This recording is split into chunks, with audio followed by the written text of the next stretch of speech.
गुंदनी रियासत हरियाणा के कस्बा गोबंदपुरा के अछूत रंबू के यहाँ पैदा हुई।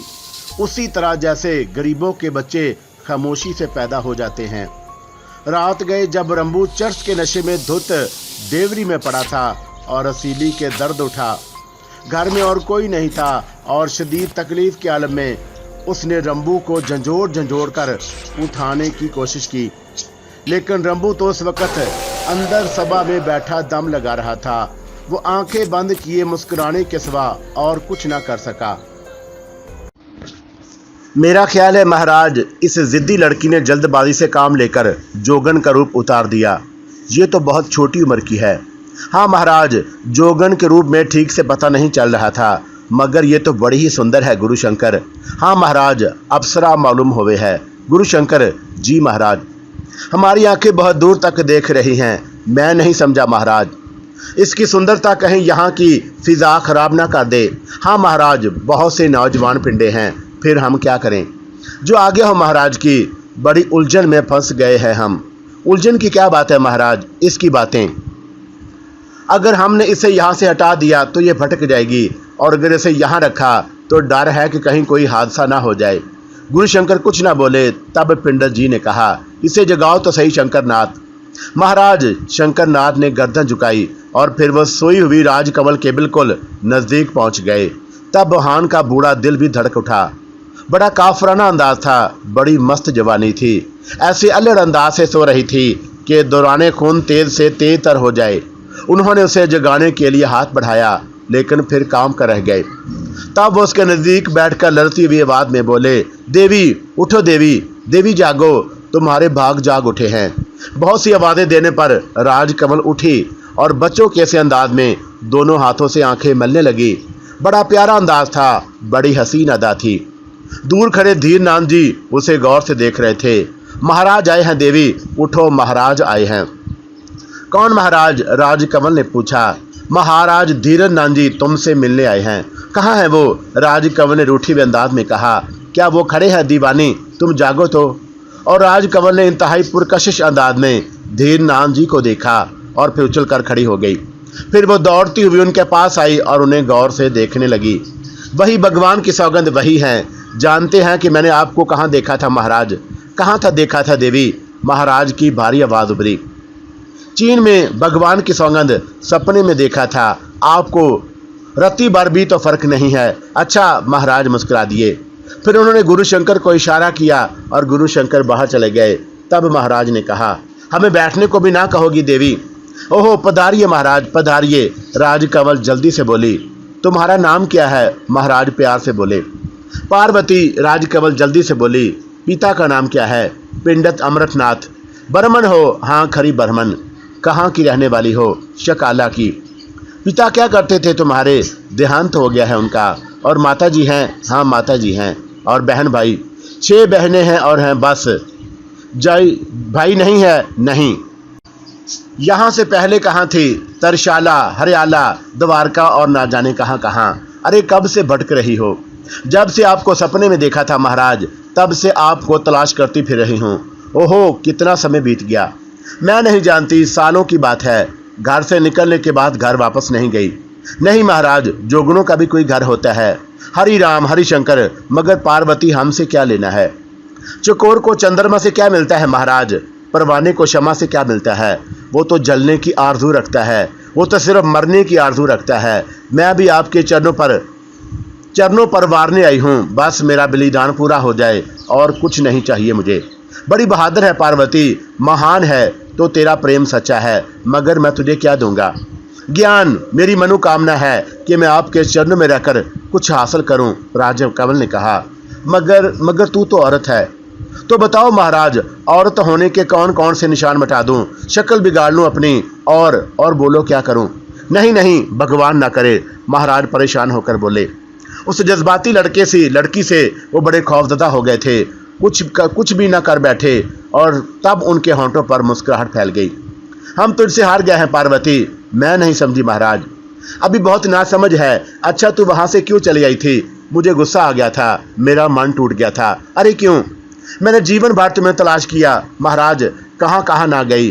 पैरों में छाले पड़े, भूखी प्यासी परेशान हाल, ना जाने कहाँ कहाँ मारी फिरती रही और ना जाने कौन कौन सी तकलीफ़ें ना उठाईं। मेरे ऊपर जितनी कठिनाइयाँ पड़ती थीं उतना ही मेरे मन में तुम्हारे प्रेम जोत बढ़ती गली गई और मैंने तुम्हें पाया तो जैसे तुम्हारे मन में मेरे लिए कोई जगह ही ना हो। बस मुझे गुस्सा आ गया और मैंने सोचा कि शायद मुझसे भूल हुई थी, मेरे सपने में गलती थी। हम हार गए पार्वती, तेरा प्रेम सच्चा है मगर हम अपने पास कमी पा रहे हैं। हम तुझे प्रेम के जवाब में क्या देंगे? पिंडत दीननाथ जी बोले, मैं सौदा करने नहीं आई हूँ महाराज, कुछ देने कुछ लेने नहीं आई हूँ। मेरा प्रेम मुझे खींच लाया है, बस मैं तुम्हारे चरण चाहती हूँ महाराज। पिंडत जी गर्दन हिलाते हुए बोले, ठीक है पार्वती, तेरी मनोकामना पूरी करेंगे, तू यहाँ आराम कर और सुन, ये लिबास बदल दे, इसमें संसार लिपटा हुआ है। वो तेरा जोगन वाला रूप ठीक है जो आ गया महाराज। अब हम जा रहे हैं, आज का दिन आराम से गुजारो, शाम को हम तुझे लेने आएंगे। अब तो आएगी ना हमारे पास? जम जम आऊंगी महाराज, आपने मेरी मनोकामना पूरी कर दी है, आपने मेरी लाज रख ली, आपने मेरे प्रेम की। हे भगवान, मैं कैसी भाग्यवान हूँ। राजकमल खुशी से पागल हुए जा रही थी। अब हमें आज्ञा दो देवी। प्रणाम महाराज। राजकमल ने दोनों हाथ जोड़ दिए और पिंडत ने भी दोनों हाथ जोड़कर उसे नमस्कार किया। फिर वो गार से बाहर निकल गए और उनके चेहरे पर गौरव फिक्र के आसार थे। बाहर गुरु शंकर मौजूद थे और वो जल्दी से आगे बढ़ आए। वापस चलो शंकरनाथ, उजाला फैलने से पहले हमें वापस पहुंच जाना चाहिए। गुरु शंकर तेजी से धीरनाथ जी के साथ चल पड़े। दोनों ही खामोश थे। शंकर के कुछ पूछने की हिम्मत नहीं हो रही थी। दोनों खामोशी से रास्ता तय करते रहे और थोड़ी देर के बाद वापस अपनी गुफा में पहुंच गए। गुरु शंकर अब भी खामोश थे। पिंडत धीरनाथ जी सोच में डूबे हुए थे। काफी देर के बाद उन्होंने गर्दन उठाई और ठंडी सांस लेकर बोले, क्या सोच रहे हो शंकरनाथ? उस लड़की के बारे में महाराज। तुमने उसके बारे में क्या अंदाजा लगाया है शंकरनाथ? अल्लड़ है महाराज, ना जाने इस पगली के मन में क्या आई है, मैं नहीं समझा महाराज। वो सालों से हमें तलाश कर रही थी, सालों से। हाँ, मगर किसने आपके बारे में बताया महाराज? भगवान ही जाने, कहती है कि सपने में देखा था। अवश्य देखा होगा, वो झूठ नहीं बोल रही और उसके चेहरे से पता लगता है। मगर हम उसके लिए क्या करें शंकरनाथ? आप ही बेहतर समझते हैं महाराज। हमने एक ही फैसला किया है शंकरनाथ, हम उसे यहीं गुफाओं में रखेंगे। वहाँ रखना किसी सूरत में ठीक नहीं। हम नहीं चाहते कि हमारा बनाया हुआ ये माहौल खराब हो जाए। वो अल्लड़ है, नादान है। ठीक है महाराज, हम तुम्हारी राय जानना चाहते हैं। मैं भी उससे हमदर्दी रखता हूँ। तब ठीक है, तुम उसके लिए एक गुफा ठीक करा दो, ज़रूरत की चीज़ें उसमें रख दो। हम उसे कोई तलक भी नहीं रखना चाहते। जो आ गया महाराज। और गुरु शंकर हदायत लेकर वहाँ से चल पड़े और राजकमल गुफा में पहुँच गई और उसकी आंखों में कामयाबी की चमक थी। दिल में दो इन लोगों के बारे में सोच रही थी। ये अच्छी बात थी कि उसे वहाँ से दूर रखा गया था। अगर धीरनाथ जी से मुलाकात में कोई तकल्लुफ़ होता तो शायद उसे अपने काम में मुश्किलात पेश आती, पर अब सब ठीक था और वह दिल में सोच रही थी। महाराज, आपकी आंखों से मालूम होता है कि आपने सारा जीवन नेक कामों में गुजारा है। मैं आपकी तपस्या नष्ट नहीं करना चाहती, लेकिन जो कुछ आपके पास है उसमें मेरा भी हिस्सा है। मैं जीवन को एक नए रास्ते पर लगाना चाहती हूँ और ये मेरे लिए बहुत ज़रूरी है। सो आप मुझे दे दें जो मेरी मनोकामना है। और शायद आपको ये मालूम ना हो कि मुश्किल से ही सही आज तक जो कुछ मैंने चाहा है वो मुझे ज़रूर मिला है। छोटी सी गुफा थी, साधुओं की सी जिंदगी गुजारने के सारे सामान मौजूद थे। फल, दूध और ऐसी दूसरी चीज़ें ग़िज़ा के तौर पर मिलती थी। महाराज की गुफा यहाँ से ज़्यादा दूर नहीं थी। उसने फैसला किया था कि पहले महाराज के रोज़मर्रा की मामूलात का जायज़ा लेगी और उसके बाद फैसला करेगी कि अपना काम कहाँ से शुरू करना है। उसने 3 रोज़ नहायत खामोशी से गुजारे। किसी भी मामले में उसने कोई मुदाखलत नहीं की ताकि फौरी तौर पर साधुओं के जहन पर बार न बने। पहाड़ों के दूसरे हिस्से की तरह उस तरह भी सब्जादार थे। एक चश्मा भी मौजूद था जिसका पानी यहाँ रहने वाले सारे लोग इस्तेमाल करते थे। कभी कभी पिंडे पानी भरने आ जाते, लेकिन उनका रास्ता दूसरा था जो इन दोनों गुफाओं से काफ़ी दूर था। खुद महाराज इस चश्मे पर स्नान करते थे। चौथे दिन वह खामोशी से उकता गई और उसने अपने पांव आगे बढ़ाने का फैसला कर लिया। चुनाचा चौथे रोज उसने गुफा से बाहर निकलने का प्रोग्राम बनाया। उसने कुर्बो जवार में देखा और ज़मीन के एक टुकड़े को पसंद कर लिया। फिर उसने ऐसी चीज़ें तलाश की जिससे ज़मीन की खुदाई की जा सके। लोहे के कुछ टुकड़े मिल गए और वो क्यारियाँ बनाने में मसरूफ़ हो गई। कियारियों उसने एक ऐसी जगह बनाई थी जहां से महाराज की गुफा सामने थी और कियारियां तैयार हो गई। वो प्यार भरी निगाहों से उन कियारियों को देख रही थी, साथ ही साथ उसकी निगाहें गुफा की तरफ भी उठ जाती। और फिर उसने गुफा से किसी को बरामद होते देखा और बेनियाज हो गई। लेकिन उसके महसूसात जबरदस्त थे। वो महसूस कर रही थी कि पंडित धीरनांद उसे देख रहे हैं। तब उसने कदमों की चाप महसूस की और फिर दीननाथ जी की आवाज़ सुनकर इस तरह उछल पड़ी कि जैसे अब तक सारे माहौल से बेखबर रही हो। पार्वती, धीरनाथ जी ने नरमी से उसे आवाज़ दी और वो जल्दी से घूम गई। महाराज, महाराज, वो चोरों के से अंदाज में बोली और भूलपन था उस अंदाज में। क्या कह रही हो पारो? ये महाराज क्यारी, और वह सहमे हुए लहजे में बोली। अरे तो इसमें डरने की क्या बात है? पंडित जी मुस्कुराकर बोले, आप नाराज तो ना होंगे? तुमने ऐसा तो कोई काम नहीं किया। सच महाराज, आप खुश हैं? हाँ हाँ, क्यों नहीं, मगर इनमें क्या बोगी? तरकारियाँ। ओहो, बड़ी अच्छी बात है, मगर इन तरकारियों का क्या करोगी? सबके काम आएंगी महाराज, सब खाएंगे, पर तुम्हें इससे क्या मिलेगा? शांति, राजकमल ने सरूर से आंखें बंद करते हुए कहा। धन्यवाद, धन्यवाद पारो। और जिस मनुष्य के मन में दूसरों का दुख हो वो कभी बुरा नहीं हो सकता। तुम अकेली घबराती हो पार्वती? नहीं महाराज, मैं रोजाना छुप कर आपके दर्शन कर लेती हूँ। अरे कब? जब आप दूसरों को दर्शन देने जाते हैं। ओहो, बाकी वक्त क्या करती हो? बस अपनी गुफा में बैठी भगवान से ध्यान लगाए रहती हूँ, शांति मिलती है मन को। हाँ महाराज, यही तो चाहती थी हम तुम। हाँ, मैं यही चाहती थी महाराज, राजकमल ने आंखें बंद करते हुए जवाब दिया। ठीक है, मैं गुरु शंकर से कह दूंगा कि तुम्हें तरकारियां मुहैया कर दे और वहां कभी मन चाहे तो सुबह सूरज निकलने के बाद आ जाया करो। पंडित जी ने कहा। आ जाया करो महाराज, राजकमल खुशी से उछल कर बोली। हाँ क्यों? बस ऐसे ही पूछ रही थी। मेरा मन बड़ा चाहे है, मगर से सोची हूँ कि महाराज नाराज ना हो जाएं। कभी कभी आ जाया करो पार्वती, मैं नाराज नहीं होऊंगा। ठीक है महाराज, राजकमल ने कहा और महाराज चश्मे की तरफ चल पड़े।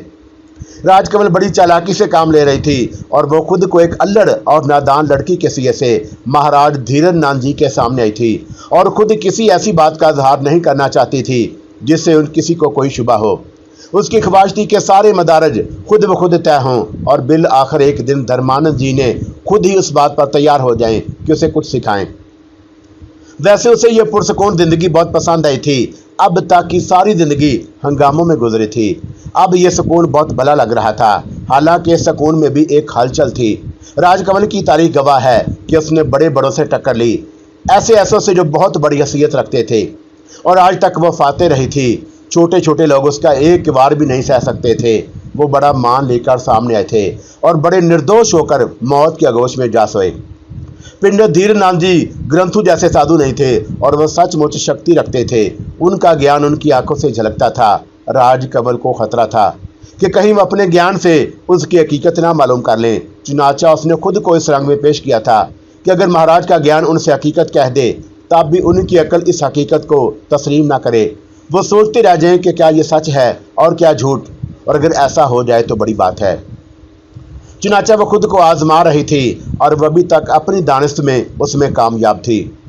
वो वक़्त के सिलसिले में जल्दबाजी नहीं कर रही थी। ख्वाह कितना ही वक्त लग जाए, काम ठीक ही होना चाहिए। शाम को उसे तरकारियों के बीज मिल गए और दूसरे दिन उसने बीज बो दिए और इस काम में भी उसे लुत्फ आ रहा था। बहरहाल 2 दिन तक वो पंडित जी के पास ना गई। अलबत्ता तीसरी सुबह जल्द ही उनकी गुफा में दाखिल हो गई। पहली बार उस गुफा में आई थी। अंदर दाखिल हुई तो महाराज सो रहे थे, गहरी नींद। उसने गुफा का जायजा लिया। सारी गुफा में चीज़ें फैली हुई थीं। ना जाने कब से झाड़ू नहीं दी गई थी। उसने एक लम्हे को कुछ सोचा और फिर बिल्ली की तरह दबे कदमों गुफा की सफाई करने लगी। एक एक चीज़ करीने से रखी, फर्श साफ किया और गुफा की शक्ल ही बदल गई। महाराज बदस्तूर सो रहे थे। सारे काम करने के बाद उसने अपने बदन से गिर्द साफ की और फिर कृष्ण भगवान की मूर्ति के सामने हाथ जोड़कर बैठ गई। उसने आंखें बंद कर ली थी और वक्त गुजरता रहा। वो बेचैनी से धीरमान जी के जागने का इंतज़ार कर रही थी, लेकिन हर काम के लिए सब्र की ज़रूरत होती है। इंतज़ार करती रही और फिर दीननाथ जी जाग उठे। आंखें खोलने के बाद जो चीज़ सबसे पहले नजर आई वो राजकमल थी। अरे, और वह बुरी तरह उछल पड़े। फिर उठकर उन्होंने राजकमल को देखा और उनके मन में एक अजीब सी सनसनी दौड़ गई। उसकी कैफियत के बारे में वो कोई अंदाज़ा नहीं कर सके थे। ना जाने क्यों उन्हें उस समय राजकमल से बड़ी मोहब्बत महसूस हुई और वो उसे बड़ी देर तक खामोशी से देखते रहे। फिर उन्होंने इर्द गिर्द के माहौल को देखा और चौंक पड़े। ये गुफा तो मानो उनकी ना थी, ऐसा सलीका तो उन्होंने कभी नहीं देखा था और वह सब कुछ उनकी समझ में आ गया। राजकमल की मासूमियत पर वो हंस पड़े और फिर उठे और उसके करीब पहुंच गए। पारो और उन्होंने उनके सर पर हाथ रखकर बड़े प्यार से कहा और राजकमल ने आंखें खोल दी। महाराज, उसने हाथ जोड़कर गर्दन झुका दी। कीर्तन कर रही हो? हाँ महाराज, बस अब उठ जाओ। जो आ गया। राजकमल ने धीरज नाथ जी के चरण छुए और फिर सीधी खड़ी हो गई। कब आई थी? काफ़ी देर हुई महाराज। मुझे जगा क्यों ना दिया? बस आप गहरी नींद सो रहे थे, तुमने इस गप्पा की शक्ल ही बदल दी। आप नाराज तो नहीं हुए महाराज? राजकमल ने दिल छीन लेने वाली अदा से पूछा। अरे पगली, अब मैं इतना कठोर भी नहीं हूँ सफाई पर बिगड़ूं। ये दूसरी बात है कि कभी कभी खुद सफाई ना करूँ, दूसरों को मैं यहाँ आने नहीं देता। तब तो मैं रोज़ यहाँ सफाई कर दिया करूँगी। अरे दीवानी, रोज़ की क्या ज़रूरत है? बस ज़रूरत है, राजकमल बोली। अच्छा भाई अच्छा, तेरी हट के आगे भला किसकी चल सकती है? और राजकमल मुस्कुराने लगी। भोजन कर लिया तूने? नहीं, राजकमल फिर उसी मासूमियत से बोली। तो फिर आप भोजन कर ले। और सुबह नाश्ता राजकमल ने महाराज धीरज नाथ जी के साथ किया। महाराज उसे बड़ी शफ़क़त से पेश आ रहे थे। फिर उसके बाद राजकमल रोज़ाना सुबह ही सुबह उठकर पिंडर जी की गुफा में पहुंच जाते। पिंडर जी कभी जागते मिलते, कभी सोते मिलते। जागते होते तो उसे देखकर मुस्कुराते और कहते कि वो उसी का इंतज़ार कर रहे थे। सोते होते और उसकी चाप से उठते तब भी उसे बड़े प्रेम से पेश आते थे। बहरहाल खूब गुजर रही थी, लेकिन राजकमल बेचैन थी। अब वो कुछ आगे बढ़ना चाहती थी। अब कोई कदम आगे बढ़ जाना चाहिए था, ख्वाह अंदाजा कोई भी हो। चुनाचा उसने आगे बढ़ने का फैसला कर लिया और रात को अपनी क़यामगाह में लेटी वो उसके बारे में सोचती रही। दूसरी सुबह वो हस्बे मामूल पिंडर जी की गुफा में पहुंच गई। पिंडर जी जाग रहे थे। उन्होंने हस्बे मामूल मुस्कुराते हुए उसका खैर मकदम किया और बोले, बड़ी जल्दी जाग जाती हो पारो? हाँ महाराज, बस आपका ध्यान रहता है। मेरा ध्यान? हाँ, यही कि जल्दी से सफाई कर दूं। अरे पगली, मेरी वजह से इस कदर परेशान क्यों होती है? क्यों ना हूँ? अरे अरे हाँ भाई, भगवान तुझे सुखी रखे, महाराज मामूनियत से बोले। और राजकमल खामोशी से सारे काम करती रही। फिर कामों से फारग होकर उसने महाराज की तरफ देखा और कुछ कहने के लिए होंठ खोल कर रह गई। क्या बात है पारो? धर्मानंद जी ने पूछा। महाराज, हाँ हाँ, कुछ कहना चाहती हो? कह दे, जल्दी से कह दे, झिझकने की ज़रूरत ही नहीं। मेरी एक मनोकामना है महाराज। अरे क्या तो सही पगली, महाराज हंसते हुए बोले। महाराज, पार्वती तो मेरे मन में इतनी अंदर आ गई है कि अब मैं तुझसे दूर नहीं रह सकता। तो अपनी बात नहीं कह रही तो मुझे दुख हो रहा है। महाराज, आप रोज़ स्नान करते हैं? हाँ, धीरज नाथ जी हैरत से बोले। ये बात उनकी समझ में नहीं आई थी। मेरी मनोकामना है महाराज कि मैं आपकी ये जटाएं धुलाऊं और उन्हें खूब खूब साफ करूं और उनमें कंघी करूं और फिर आपके माथे पर अपने हाथ से तिलक लगाऊं। राजकमल ने शर्मा कर दुपट्टे में मुंह ले लिया और एक बार फिर महाराज धीरज नाथ जी के मन में एक पुरअसरार सी संसी दौड़ गई।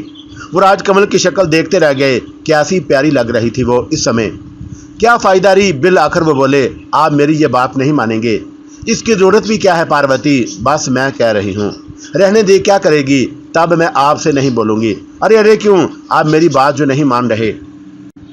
चल, जटा मैं खुद धो लूँगा, कंघी मैं करूँगी। बड़ी पगली है तू। महाराज हंसने लगे। आज अभी राजकमल ने बेतकल्फी से उनका हाथ पकड़ लिया। अरे सुन तो। नहीं सुनूंगी। और ये तो तारीख है कि औरत के जाल से कौन निकल सका है। उस्ताद आजम अरस्तु भी घोड़ा बन गए थे तो बेचारे धीरज नाथ जी किस गिनती में थे। चुनाचा उन्हें जटाएं धोने पड़ी और फिर राजकमल एक पत्थर पर बैठकर उनके शाने अपनी रानों में दबोच लिए और उनके बाल सुलझाने बैठ गई।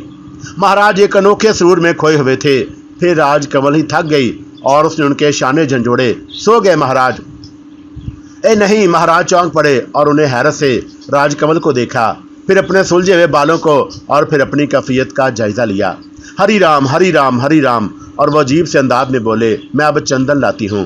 बच्ची है बिल्कुल और उस बुढ़ापे में ये चोंचले मैं तो लगाऊंगी। राजकमल को मौका मिल गया था और यूं भी वो मर्द शिनास थी। अगर उसका अंदाज़ा गलत नहीं था तो महाराज तय हो गए थे, लेकिन वो खुद को संभालने की भरपूर कोशिश कर रहे थे। राजकमल ने बड़े प्यार से बड़े चाव से महाराज की पेशानी पर चंदन टीका लगाया। उन्हें देखती रही और फिर उसने नहायत बेबाकी से महाराज का खुरदरा गाल चूम लिया। ये इंतहा थी। महाराज सन्नाटे में रह गए और उनके बदन की मानो जान निकल गई थी। वो बड़े परेशान खड़े राजकमल को देख रहे थे और उन्हें अपने गाल पर दो अंगारे देखते हुए महसूस हो रहे थे। लेकिन राजकमल सादा से अंदाज में मुस्कुरा रही थी। आज पंडित जी राजकमल के साथ नाश्ता भी नहीं कर सके थे। राजकमल तो चली गई, लेकिन पंडित जी काफी देर तक खड़े गाल सहलाते रहे थे। आज उनके मन की दुनिया अथल पथल हो गई थी। आज उनके जहन में कुछ नई बातें आई थी। सारे तजर्बे, सारी तपस्या की मट्टी पलीद हो गई थी। फिर उनके मन में आंधियां चलने लगी। वो दौड़ते हुए गए और कृष्ण भगवान की मूर्ति के चरणों में गिर पड़े। वो भगवान से शांति मांग रहे थे। और दूसरी तरफ राजकमल अपनी इस कामयाबी पर खुश थी। अब वो दावे से कह सकती थी कि महाराज ने उसको चित कर दिया था। हालांकि ये काम बहुत कठिन था, लेकिन बस ऐसे ही 2-4 मरहले और फिर। लेकिन दूसरी सुबह उसके लिए हैरान कौन थी। धीरेन्द्र नाथ जी बहुत पुरसकून थे। उन्होंने हस्बे मामूल उसका इस्तकबाल किया था। अगर वो खामोश होते, अगर वो उससे नाराज होते और अगर वो उससे रुखाई से पेश आते तो ये उसकी कामयाबी का निशान होता। मगर वो खामोश ना थे। वो तो उसी तरह पेश आए थे जैसे रोजाना, या फिर वो राह पर आ गए। लेकिन इस मामले में वो बहुत एहतियात से काम लेना चाहती थी। चुनाचा उसने ऐसी कोई बात ना की और फिर 3-4 दिन तक वो नॉर्मल रही। वो बड़ी घाघ मकड़ी थी, मक्खी फंसने का तरीका खूब जानती थी। 5वें दिन उसने मतलब की बात करने का फैसला कर लिया और फिर कामों से निमटने के बाद वो महाराज से बोली, महाराज मेरी लगाई हुई सब्जियां कले दे रही हैं। अच्छा ले। महाराज मुस्कुराते हुए बोले, आप उन्हें देखने ना चलेंगे? क्या करेंगे देखकर? जब तू सब्जी खिलाएगी तब तुझे बुधाई देंगे। नहीं महाराज, आप देखें तो सही कैसी भली लग रही हैं। अच्छा, कल चश्मे से आते हुए देख लेंगे। मैं तो साथ ना होंगी तो उससे क्या? लो कुछ भी नहीं, मेरे साथ देखे महाराज। अच्छा देख लेंगे। नहीं अभी। पार्वती जिद नहीं करते, अभी देखेंगे। राजकमल ने पांव जमीन पर मारते हुए कहा। और महाराज वो उसे देखते रह गए और उन्हें राजकमल की ऐसी बातें बहुत प्यारी लगती थी। जिद्दी बची, मगर कैसी अनोखी, कैसी हसीन, और उनका सारा राख रखाव उसके सामने खाक में मिल जाता था। उन पहाड़ियों में बहुत से लोग थे। सब के सब उनकी आवाज़ के मुंतज़िर रहते थे। कोई उनके सामने बोल भी नहीं सकता था और उस माहौल के वो आदी हो गए थे। लेकिन बहरहाल इंसान थे, कभी कभी इस माहौल से दिल घबरा भी जाता। ऐसे मौक़ों पर वो कृष्ण भगवान की मूर्ति के चरणों में बैठकर शांति मांगते थे और कृष्ण भगवान उन्हें मायूस नहीं करते थे। लेकिन राजकमल के आने के बाद उनकी सुनसान सी दुनिया में एक नुमायां तब्दीली आ गई थी और ये तब्दीली उन्हें बहुत भली लगती थी। उसकी जिद्दों पर, बेबाकी पर उन्हें अनोखा सुरूर मिलता था। बहरहाल वो राजकमल के साथ चल पड़े और थोड़ी देर के बाद वो क्यारियों के नज़दीक थे। ननी ननी सबज कोंपलें मासूम निगाहों से देख रही थी और राजकमल के चेहरे पर एक अनोखा अनबसा था। वो कोंपलों को देख रही थी और उनके बारे में बता रही थी और महाराज उसकी शक्ल देखकर। तब अचानक राजकमल उछल पड़ी। सांप! उसने चीख कर कहा और वह सहमी हुई बच्ची की तरह पूरे बदन से महाराज धीरेन्द्र नाथ जी से लिपट गई।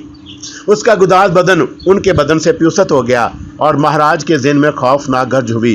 उनकी आंखों में बिजलियां चमक उठी थी और उनके वजूद में तूफान आ गया था। पार्वती का पूरा बदन महाराज धीरेन्द्र नाथ जी के बदन में प्यूसत था और इससे कबल कोई औरत महाराज धीरेन्द्र नाथ जी के इतना करीब नहीं आई थी। खरी जात के इस ब्राह्मण ने बचपन से पाकीज़गी की आगोश में परवरिश पाई थी। उसके बाप ने बचपन ही से उसे वशियों मिनियों के हवाले कर दिया था और ज्ञानियों ने उसे यही तरबियत दी थी कि औरत ज्ञान ध्यान के रास्ते का पत्थर है। अगर जीवन में कुछ पाने की इच्छा रखते हो तो जहां औरत नजर आए वहां से कतरा कर निकल जाओ। और आज तक धीरेन्द्र नाथ जी ने उन सबक पर अमल किया था। उस सबक पर अमल करने से उन्होंने इतना कुछ हासिल कर लिया था कि अब उनका शुमार आम इंसानों में नहीं था और उनकी शक्ति इस कदर बढ़ गई थी कि वो चाहते तो बहुत कुछ कर सकते थे, लेकिन उनके मजाज में नरमी और शराफत थी। उन्होंने अपनी शक्ति का कभी गलत इस्तेमाल नहीं किया था। वो तो एक नरम दिल इंसान थे। वो तो किसी पहाड़ की बुलंदी से गिरने वाले एक ऐसे झरने थे जिसमें बड़ी ताकत होती है, लेकिन उसका काम सिर्फ ज़मीन को सैराब करके उससे सब्ज़ा निकालना होता है। उनकी ज़ात से किसी को कोई तकलीफ नहीं पहुंची थी। उन्होंने पूरा जीवन कभी किसी के साथ अन्याय नहीं किया था और अब तो इतनी उम्र बीत गई थी कि बहुत से ख्यालात ज़हन से निकल गए थे। राजकमल उनके सामने आई थी तो उन्होंने किसी मर्द की निगाह से नहीं देखा था। अब तो उनकी यह हिस्सी खत्म हो गई थी, लेकिन तजर्बे की आंख ने अंदाज़ा लगा लिया था कि यह हसीन लड़की दूसरों के जहनों पर बुरा असर भी कर सकती है। चुनाचा उसे अपने साथ रखने का फैसला कर लिया और इतनों दिनों से राजकमल उनके साथ थी, लेकिन धीरज नाथ जी ने ज्ञान की आंख से कभी उसे देखने की कोशिश नहीं की। राजकमल की मोहनी सूरत और उसके अल्लड़ अंदाज ने उनके जहन में कभी शुबा भी न होने दिया कि वो कोई गलत हस्ती भी हो सकती है। ऐसी सूरत में उसके बारे में गौर करने का सवाल ही नहीं पैदा होता था, लेकिन उसकी चंद मासूम हरकतों ने धीरज नाथ जी के पुख्ता जहन में सुराग करना शुरू कर दिए। वो तो अल्लड़ थी, मासूम थी और टूहे किरान से प्रेम करती थी, बिल्कुल किसी मासूम बच्ची की तरह, लेकिन उसके साथ ही वो नोखेज थी, क़यामत खेज बदन की मालक थी, बेपनाह हसीन थी और पिंडत जी बहरहाल इंसान थे। और इस वक्त उनके पूरे वजूद में अगन सुलग उठी थी। उन्हें ऐसा लग रहा था कि जैसे उनके हाथ पांव बेजान हो गए हों। वो अपनी मर्जी से हाथ भी नहीं हिला सकते थे, चुनाचा पत्थर के बुत की मानद खड़े रहे। राजकमल भी गोया खौफ से उनके बदन में समा जाने की शदीद कोशिश कर रही थी और उसका बदन हल्के हल्के कांप रहा था, मानो खौफ से नीम जान हो। बादलों की गर्ज मुंतशिर होकर फिजा में गुम हो गई। महाराज को अपने खुश्क हलक में तकलीफ महसूस हुई। वो रफ्ता रफ्ता उनके हवास वापस आ गए। उन्होंने राजकमल को आहिस्ता से अपने बदन से अलग कर दिया। कहाँ है सांप? और उन्होंने सांप की तलाश की बजाय उसके सहमे हुए चेहरे की तरफ देखा। बड़ी बड़ी आंखों में खौफ के साए लड़ रहे थे। वो उस तरफ वो बेमुश्किल तमाम बोली, पगली डरने की क्या जरूरत है, मैं जो तेरे साथ हूँ। वो डस लेगा, राजकमल ने उसी अंदाज में कहा। मेरे होते हुए मजाल है उसकी, लकड़ी कर दूंगा ससुरे को। और पर वो है कहाँ? और राजकमल उछक उछक कर सांप तलाश करने लगी। वो सांप तलाश कर रही थी और महाराज उसे देख रहे थे, किसी मासूम हरनी की मानद, अपने आप से बेखबर, अपनी जुबानी के तूफान से बेनियाज, नहीं जानती कि ये तूफान मिनश को कहाँ से कहाँ ले जा सकता है। भाग गया। वो सुकून का सांस लेते हुए बोली, चलो ठीक है, अब नहीं आएगा वो तेरे पास। पिंडत धीरज नाथ जी ने मुस्कुराते हुए कहा। क्यों? मैं मना कर दूंगा उसे। पिंडत जी ने प्यार भरी निगाहों से उसे देखते हुए कहा। ओहो, और जैसे वो आपकी बात मानेगा तो? राजकमल ने बच्चों की तरह मुंह बनाते हुए कहा। मानेगा पारो, क्यों नहीं मानेगा? अब अगर सांप तुझे नजर आए तो मैं तुझे एक मंत्र बताऊंगा, लकड़ी बनकर रह जाएगा और फिर सांप तेरे आगे आने से डरेंगे। सच महाराज? राजकमल ने बच्चों की तरह खुश होते हुए कहा। हाँ बिल्कुल सच। फिर कब बताएंगे महाराज? अरे बता दूंगा, जल्दी क्या है? नहीं महाराज, जल्दी है, मुझे इन क्यारियों में आते हुए अब डर लगेगा। अच्छा फिर आज शाम ही को बता दूंगा। और राजकमल खुश हो गई। महाराज इसके साथ वापस चल पड़े, लेकिन राजकमल के गुदाज बदन का लमस अभी तक उनके जहन पर सवार था। थोड़ी देर के बाद वो अपनी गुफा के नजदीक पहुंच गए। अब तू आराम कर, उन्होंने राजकमल से कहा।